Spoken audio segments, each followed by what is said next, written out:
Good morning students. But अच्छे हैं आप लोग सब घर पे। देखिए आज वापस हम फिज़िक्स की क्लास में मिले और देखिए चैप्टर को हम काफ़ी पढ़ चुके हैं, बिल्कुल एंड में चल रहे हैं और आपका 8वां पीरियड है बेटा इस चैप्टर का, क्योंकि ये चैप्टर थोड़ा बड़ा था। पहले की तो आपने खूब प्रैक्टिस कर ली, उसमें लास्ट की 3 डेरिवेशन को बड़े ध्यान से पढ़ा। कौन से चैप्टर में? पहले में। बेटा इस चैप्टर में आपने एक चीज़ नोट की होगी कि 5 बड़े डेरिवेशन आए थे गाउस के नियम के बाद। हमने गाउस के नियम की व्युत्पत्ति भी की थी। आप 5 डेरिवेशनों को घर पे रफ में लिख के प्रैक्टिस करें, छोटी छोटी बातें समझ समझ के, तो आपको वो हमेशा के लिए याद हो जाएंगे। बेटा मैं ये कहना चाह रहा था कि आज हमने एक सवाल लिखा जो आपकी बुक का एग्जाम्पल भी है। देखिए मैंने ये कहा कि सिद्ध करो कि या बताइए कि, बात एक ही आपकी बुक में ऐसे लिखा हो सकता है। ये देखो, बताइए कि छोटा सा सवाल। देखिए आप कौन है, बुक का एग्जाम्पल है, कौन बच्चा इस एग्जाम्पल को अच्छे से समझता है। बताइए कि बंद पृष्ठ, आप समझते हैं बंद पृष्ठ, बंद पृष्ठ। तो आपने कहा सर बंद पृष्ठ कैसा हो सकता है? बेटा बेलनाकार हो सकता है। ये देखो बंद पृष्ठ का शेप कैसा हो सकता है? बेलनाकार। ये देखो माना कि ये देखो आपके पास एक बेलनाकार बंद पृष्ठ है। ये देखो बताइए कि बंद पृष्ठ से निर्गत, निर्गत क्या होता है भैया? निकलने वाला। बंद पृष्ठ से निर्गत विद्युत फ्लक्स को, विद्युत फ्लक्स, आपने पढ़ा ये वर्ड, आपने बहुत अच्छे से पढ़ा था। निर्गत विद्युत फ्लक्स शून्य होता है। विद्युत फ्लक्स का मान कितना होता है बच्चे? शून्य होता है। ये आज हमें सीखना है। यस, इसके सवाल भी होते हैं। यस, देखो धीरे धीरे प्रयास करें। क्वेश्चन ये है बेटा कि सिद्ध करो कि या बताइए कि बंद पृष्ठ या बेलनाकार बंद पृष्ठ से निर्गत विद्युत फ्लक्स का मान शून्य होता है। निर्गत मीन्स निकलने वाले फ्लक्स का मान शून्य होता है। मैं आपको अपनी भाषा में बता दूं पहले। बेटा अपन एक कमरे में बैठे हैं, सपोज इधर विंडो है, विंडो से हवा अंदर आ रही है, इधर के दरवाजे से बाहर चली जाती है, दरवाजे से अंदर आ रही, विंडो में से बाहर चली जाती है। आप बताओ कमरे में कितनी हवा रही? 0। कितनी हवा रही? इसलिए जितनी हवा इधर से एंटर किया था उतने इधर से आउट गोइंग हो गया, बाहर चला गया। यस, तो बता हवा का नेट फ्लक्स कितना हो गया? 0। अरे बच्चे, जितने बच्चे स्कूल में पढ़ने आते हैं वो डेली उतने ही चले जाते हैं। किसी ने पूछा बच्चों का फ्लक्स का मान कितना होता है विद्यालय के लिए? 0। जितने आए उतने बाहर चले गए।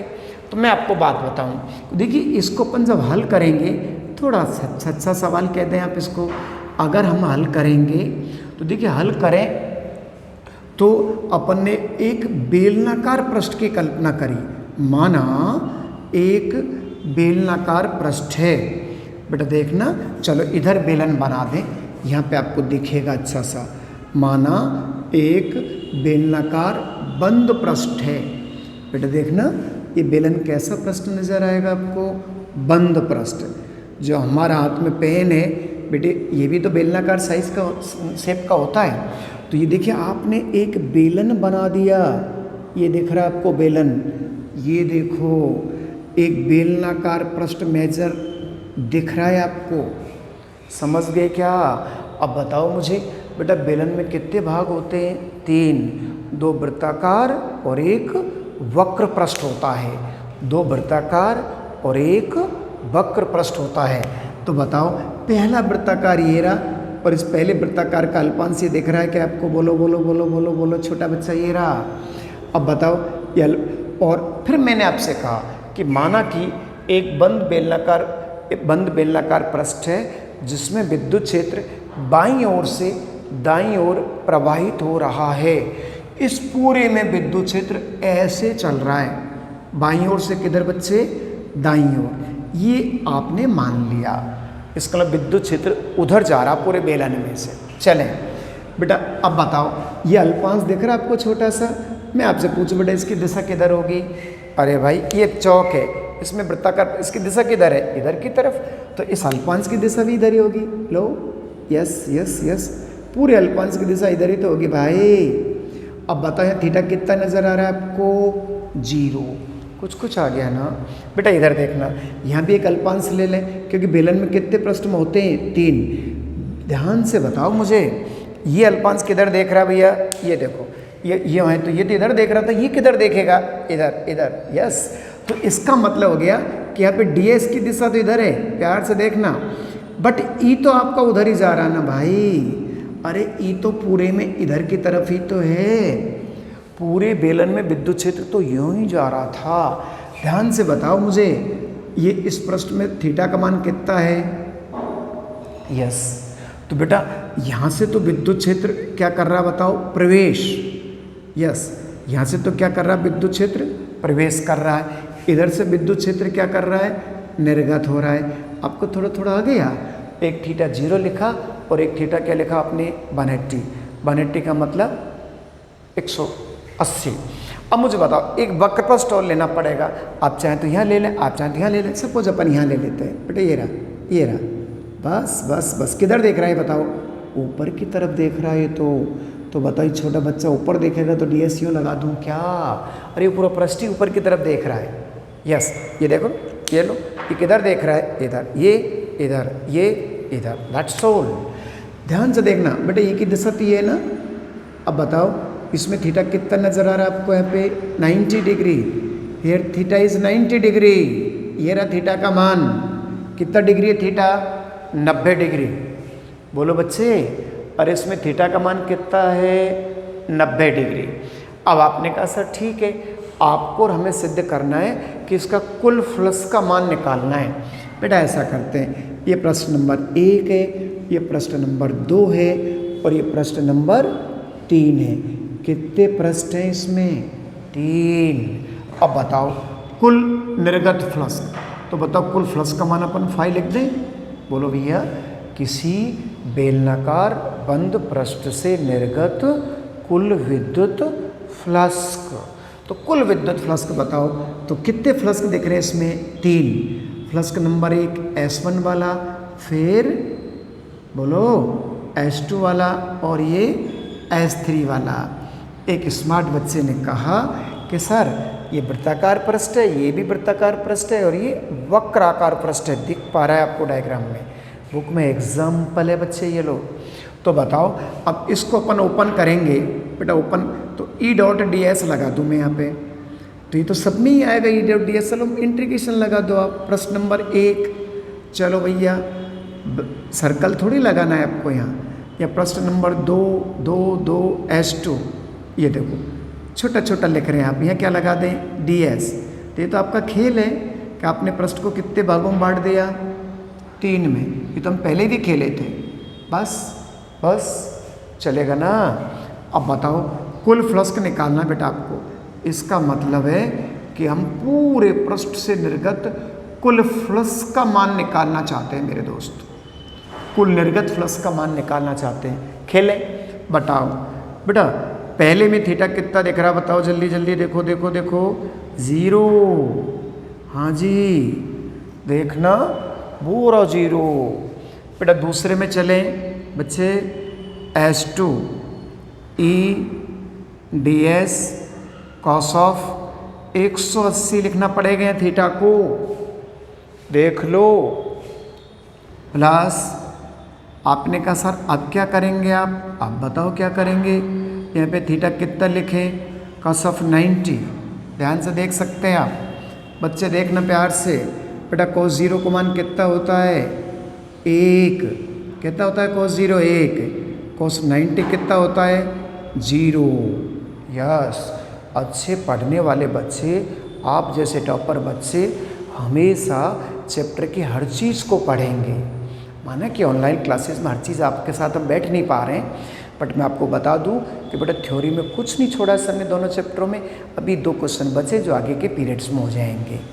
लेकिन एक एक चीज़ को करो, एक एक एग्जाम्पल, लघु अति लघु सबको करने की आदत बनाना ज़रूरी होता है। यस, पहले चैप्टर के माने कि अपने लघु अति लघु पीछे के प्रश्न नहीं करें। जैसे आप लोग जब स्कूल में प्रेजेंट होंगे तो पहले चैप्टर का थ्योरी का टेस्ट लेके और फटाफट उसकी एक्सरसाइज कराएंगे, दूसरे का टेस्ट लेके उसकी एक्सरसाइज कराएंगे, दोनों चैप्टर फटाफट याद हो जाएंगे। आदत बनाओ, कुछ भी मत छोड़ो, चाहे कुछ भी हो जाए, सब कुछ क्लास में करो। चलो ध्यान दो बेटा। चले अब मुझे बताओ, आप फटाफट बताओ भैया, ई को बाहर ले लूँ बेटा, बोलो ना। अभी आ गया कौन, ds, इसकी जगह क्या लिख दिया, 1। यस, आगे चलो चलो चलो, ई तो बाहर ले लिया आपने, बस क्यों, क्योंकि ई तो इधर से जा रहा है, इतना इधर से जा रहा है, तो ई का मान तो नियत है। अब बताओ, नियत होता वो इंटीग्रेशन के बाहर कर देते हैं प्यार से। ये लो ध्यान से देखो, अगर आप भूल गए हो तो cos 180 की वैल्यू -1 होती है, cos 180 -1। बायो वाले बच्चे टेंशन नहीं करें बेटा, 2-4 ही तो काम आते हैं बायो में। अरे बायो में कोई गणित के फार्मूले ज़्यादा काम में नहीं आते, डरने की ज़रूरत नहीं है आपको। हम 2 पेज बना के दे देंगे, उन्हीं पेज के सारे फार्मूले पूरी किताब के उसमें लिखे होंगे, कभी कभी उनको देख लिया, धीरे से वो लर्न हो जाएंगे सारे, देयर इज़ नो टेंशन। अब बताओ, यहाँ पे तो सर ने पूरे को ही 0 कर दिया। आपने कहा सर क्यों, क्योंकि बेटा ये 0 है, तो भैया ये भी तो पूरा 0 ही हो गया बस। अब आप बताओ, ds का इंटीग्रेशन क्या होता है, s। फिर देखो इंटीग्रेशन क्या होता है, s, ये क्या लगा दिया, -1। आपको 0 की खुशबू आ रही है क्या, बिल्कुल आ रही होगी। es -es = 0। आपने कहा सर आपने क्या सिखाया, बेटा हमने ये सीखा कि किसी भी बंद पृष्ठ या बेलनाकार बंद पृष्ठ से निर्गत कुल विद्युत फ्लक्स का मान 0 होता है। मैं विश्वास करूं आपको आ गया, ये थोड़ा थोड़ा आ गया होगा। एक शानदार सा एग्जाम्पल है आपकी किताब का, तो ये करें, क्योंकि बेटा एग्ज़ाम में तो आजकल कुछ भी आ जाता है, तो हर चीज़ को पढ़ते तो हम जीत में हैं। तो मैं समझता हूँ कि ये सवाल आपको आ गया होगा। एक बच्चे ने कहा कि सर आपने यहाँ तो बेलन लिया है, क्या लिया बेटा, बेलन। तो आपने बेलन लिया है, सर घन होता तो क्या करते, यस, अगर घन होता तो हम कैसे करते इसको, तो बेटा घन होता तो देखो अपन कैसे करते। अब जानते हैं घन का मतलब, सुना है आपने, अरे जो चौक का डब्बा होता है वो घन ही तो होता है। क्या होता है, एक घन में कितने फलक होते हैं बताओ, 6। ये देखो, ये तो फलक, ये सॉरी घन नहीं, ये तो घनाभ है। 1 2 3 4 5 6, ये इस आकृति का नाम बताओ क्या है, घनाभ। यस, आप चौक का डब्बा लाते हो ना, वो चौक के डब्बे का जो शेप होता है वो घन शेप होता है, जिसको क्यूब कहते हैं अपन, इस शेप को घनाभ कहते हैं बेटा। तो आप देखो इसको, ये देखो, अब इसका मतलब है कि बंद पृष्ठ में बेलनाकार की जगह सर ने क्या लिख दिया बताओ, घन, तो भी आंसर आपका 0 ही आएगा, पक्का है ये। देख लो, फिर वापस उसी प्रश्न को मैंने लिख दिया, बट एक चेंज क्या कर दिया बताओ, यहाँ पे घन। चलो बेटा घन के साथ खेलें अपन, यस घन के साथ खेलें, चलो चलो चलो चलो। पहले ऐसा करते अपन एक घन बना लेते हैं, आप लोग बनाते हैं, वो छोटे बच्चे होते हैं ना अपने, कई छोटे छोटे बच्चे, वो घन जैसा एक शेप आता है उसको कलर वाला, उससे घर पे खेलते हैं आप लोग, बड़े मज़े लेते हैं, नहीं लेते हैं क्या। तो उस घन, उसको भी क्यूबिक शेप कहते हैं, जिसमें कलर्स को मैच करते हैं। तो देखिए घन बनाते हैं, अब आप लोग घन बनाना सीखना चाहिए आपको। यस, ये देखो, yes yes yes yes yes, ये लो बन गया घन, नहीं बना क्या। आप बिल्कुल धीरे धीरे सीखें, कोई प्रॉब्लम आए आपको सर को बताएं, आप फिजिक्स को कभी भी टफ नहीं माने, कोई प्रॉब्लम है आपको से ज़्यादा आंसर से पूछेंगे हम। ये देखो, ए ऐसे, ए बच्चे घन ऐसे तो बनाते हो तुम, हो सकता है बच्चे लोग ज़्यादा अच्छा बना लेते होंगे। ये घन बन रहा बेटा, ये बोर्ड पे तो ऐसे बनता भैया, बस बस बस बस बस। कितने फलक होते हैं घन में, 6 फलक। अब बताओ ये घन की, अब बताओ इधर से कोई विद्युत क्षेत्र यूँ जा रहा है, बच्चे देखना यार, यूँ जा रहा विद्युत क्षेत्र, तो बेटा विद्युत क्षेत्र एक तो इस फलक को काट रहा, देखो मैंने शैडो कर दिया, ब्लैक कर दिया ये, और एक इस फलक को काटेगा। अब कितने फलक बच्चे बताओ, 4 को ये नहीं काटेगा, सोच लो, ये फलक है। अब बताओ इधर से विद्युत क्षेत्र का जारी इधर निकल रही है, तो इसको क्या मतलब, इसको क्या मतलब, तो 4 तो इसे टच ही नहीं कर पाए, मेरा 4 तो अछूते रह गए। तो आप बताओ मुझे, इसमें तो ये प्रवेश कर रहा है, तो बताओ ये देखो इसमें विद्युत क्षेत्र बेटा यही तो चल रहा है, पूरा विद्युत क्षेत्र यही चल रहा है। यस, तो 4 फलक इसमें प्रभावित नहीं होंगे। अब इस फलक को देखो अपन, पहले वाले को देखें अपन। अब बताओ ये फलक की दिशा किधर है? इधर की तरफ। तो बच्चे इस पूरे फलक का क्षेत्रफल एस मान ले, पहले वाले का क्षेत्रफल। तो बेटा इसका एस मानेंगे तो मुझे तो थीटा 180 नजर आ रहा है। अब भी देखो, प्यार से देखो, देख लो। अब यहाँ पे इसका दिशा किधर होगी? इधर की तरफ। इसमें थीटा कितना नजर आ रहा है? 0। मुझे ऐसा लगता है कि हमेशा प्रवेश करने वाला फलक तो क्या होता है बताओ? नेगेटिव। क्यों? क्योंकि इसमें 180 आने वाला है। cos 180 की वैल्यू क्या होती है? -1। ये निर्गत फ्लक्स हमेशा पॉजिटिव ही आएगा। यस, निर्गत फ्लक्स कैसा आएगा बच्चे? पॉजिटिव आएगा। समझ गए आप? निर्गत फ्लक्स कैसा आएगा? पॉजिटिव आएगा। अब आप बताओ, हमें नेट फ्लक्स की वैल्यू निकालनी है। यस, तो बेटा ऐसा करते हैं, इसको प्रश्न नंबर 1 मान लें, फैशन है आपका। इसको प्रश्न नंबर 2, और हमें 4 प्रश्नों से कोई लेना देना नहीं है। यस, तो बताओ नेट फ्लक्स को निकालें अपन। ये लो, तो नेट का मतलब कुल होता है, ऐसे लिखते हैं आप लोग यूँ। तो आपने कहा सर आपने तो 2 ही लिखा है। बेटा मैं 2 ही लिख दूँ, 4 क्यों नहीं लिखे? मेरी मर्जी, इसलिए नहीं लिखे। क्यों? क्योंकि चारों फ्लक्स से तो विद्युत क्षेत्र पास ही नहीं हो रहा। अरे यार, ये अपन रूम में खड़े हैं, अब बताओ विंडो से यहाँ हवा आ रही है और इस डोर में से वापस जा रही है, तो विंडो एक फलक हो गया, एक फलक ये पूरा दीवार हो गया। 1 2 3 4 दीवार तो कम ही नहीं आ रही ना। लिखने को मुझे 6 बार लिखना चाहिए था, बट वो चारों क्या हो जाएंगे बताओ? 0। अब बताओ इसको तोड़ो बेटा, इसको ब्रेक करेंगे तो क्या आएगा?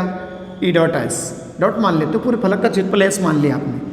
अब बताओ इधर देखो, E डॉट एस, बिल्कुल सही बात है आपकी। यस, अब बताओ इसको ओपन करेंगे E डॉट एस को, तो क्या आएगा बच्चे? E S cos theta.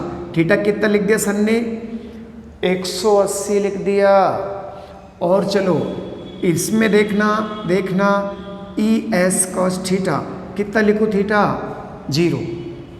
आप चाहें तो आप इंटीग्रेशन लगा के कर सकते हैं। तो आपने कहा सर इंटीग्रेशन लगाते तो या फिर अल्पांश मानना पड़ेगा। हमने इस पूरे फलक का क्षेत्रफल एस मान लिया। बेटा बात एक ही है, cos 0 को माइनस लिखो, आप लिखो, ये लो, तो -1 लिख दिया इसको आपने, और यहाँ पे लिखो ई एस क्या आएगा बताओ?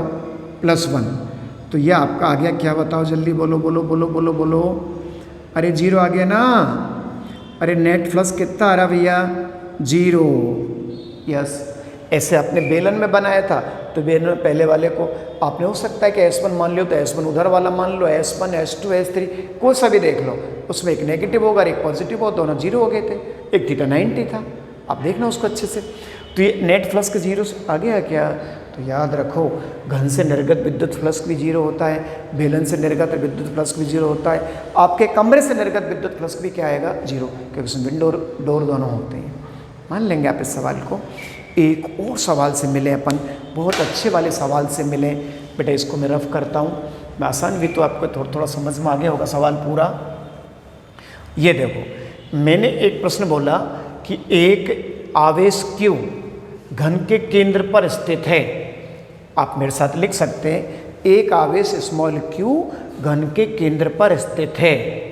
तो एक आवेश q का मतलब होता है छोटा q। ओके, तो q का मतलब छोटा q। तो बताइए आप, मैं आपसे बात करूं, ये देखो बेटा प्रश्न ये है कि यस एक आवेश q, यस एक आवेश क्या लिखा? q। यहाँ पे प्रश्न लगा दूं मैं आपको, yes yes yes yes yes एक आवेश q। ये देखो एक आवेश कौन सा आपके पास बताओ? q है, ये जो घन के केंद्र पे रखा है, घन के केंद्र पे रखेंगे अपन, घन के केंद्र पर स्थित है, केंद्र पर रखा है। तो घन से निर्गत कुल विद्युत फ्लक्स का मान बताइए। ठीक है, अच्छा है, आपके ऑब्जेक्टिव क्वेश्चनों में भी दे रखा है, नोट टाइप भी करने की आदत बनाना किताब की, उससे बच्चा कंपटीशन की तरफ जाता है। आप ये सोच के पढ़ाई करो साल भर कि मैं आईआईटी की तैयारी कर रहा हूँ, मैं नीट की तैयारी कर रहा हूँ, क्योंकि 12वीं क्लास के बाद 12वीं में अच्छे पढ़ते नहीं बेटा, तभी वही बच्चे सेलेक्ट होते हैं। तो आप ऑब्जेक्टिव भी पढ़ने का प्रयास करो, हमेशा अपने आप को पॉजिटिव रखो, ये मत सोचो मैं कमज़ोर हूँ, क्योंकि पढ़ने वाला कोई होता ही नहीं है, तो फिर कमज़ोर भी कोई नहीं होता होगा। परसेंटेज वालों से कंपेयर मत करो, हो सकता है आज वो अच्छे हैं, कल आप उनके बराबर हो जाओ। तो कभी भी ज़िंदगी में ये मत सोचो कि मैं 60% का हूँ, मैं 70 का हूँ, मैं 65 का हूँ, ये बातें तो पुराने ज़माने की हैं। आप सिर्फ ये सोचो कि अब मुझे बेहतर बनना है, अब मैं अच्छा पढ़ूँगा, कोई भी प्रॉब्लम हो आप हमसे सवाल कभी भी पूछ सकते हैं।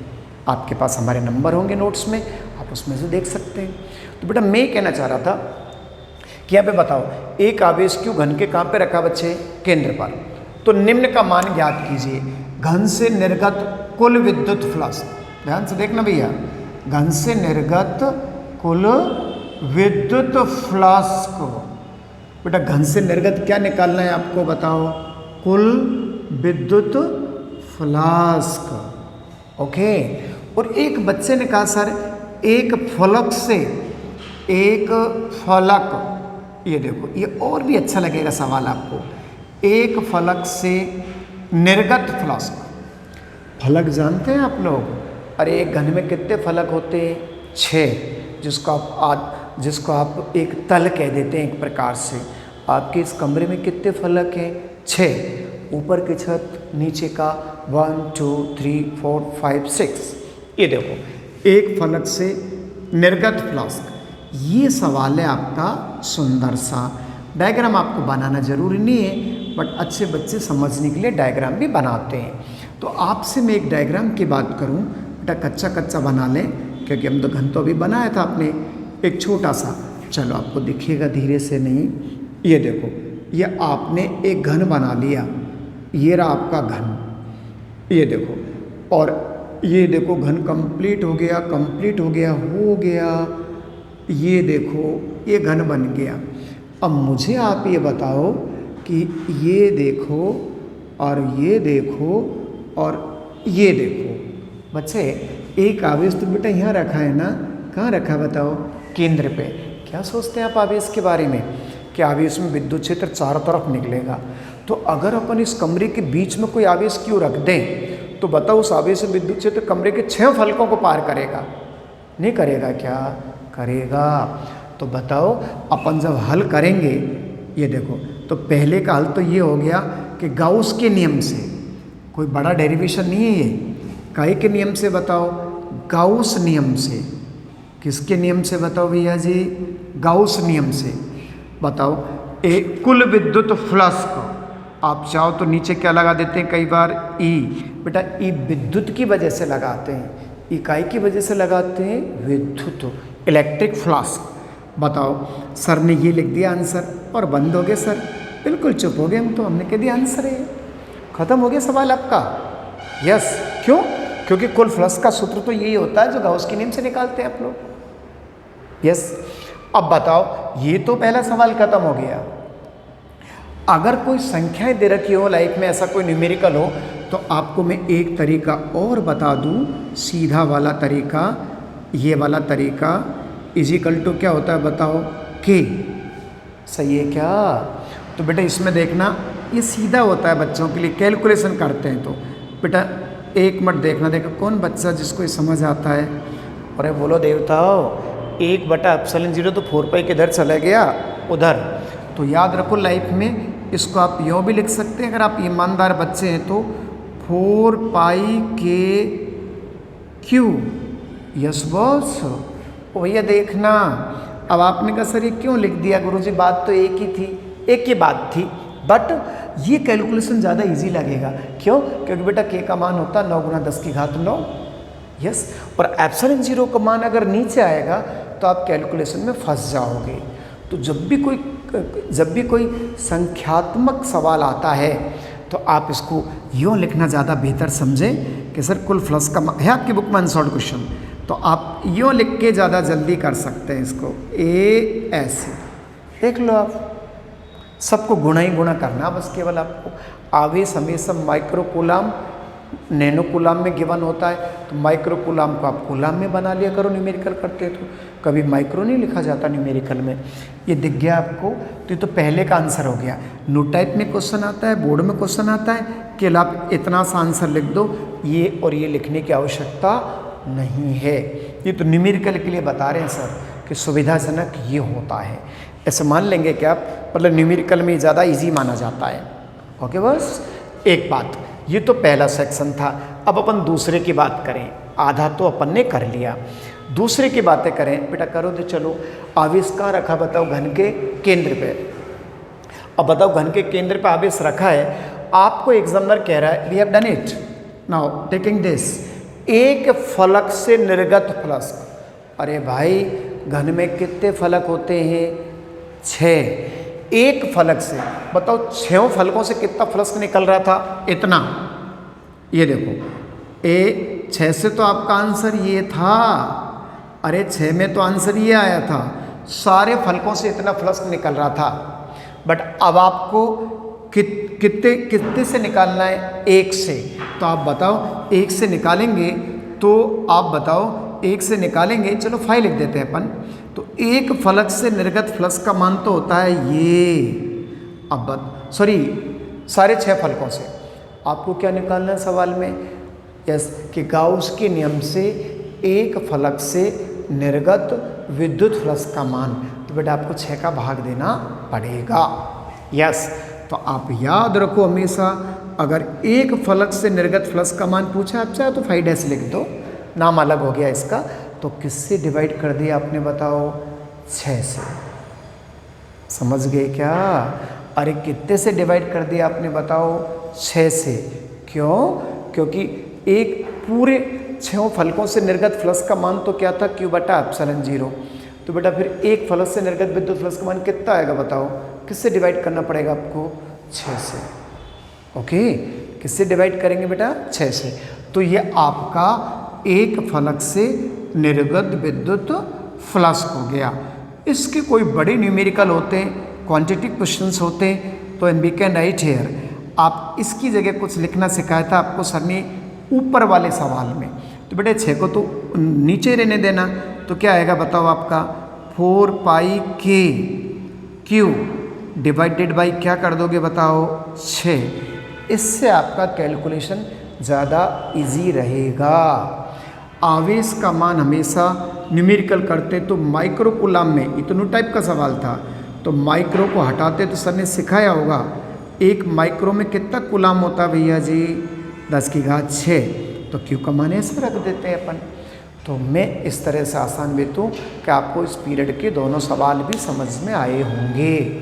मैं आपको बता दूं बेटा धीरे से कि दूसरा चैप्टर था, इसकी थ्योरी हमने बहुत बेहतर पढ़ने का प्रयास की थी, फिर भी इसमें 2 सवाल और बच गए आपके, थ्योरेटिकल 2 सवाल, मेरा मतलब 2 डेरिवेशन और बच गए, छोटे छोटे, ज़्यादा बड़े नहीं कह सकते आप। उनको जब भी नेक्स्ट क्लास होगी तब आपसे मैं दोनों डेरिवेशंस को लेके मिलूँगा।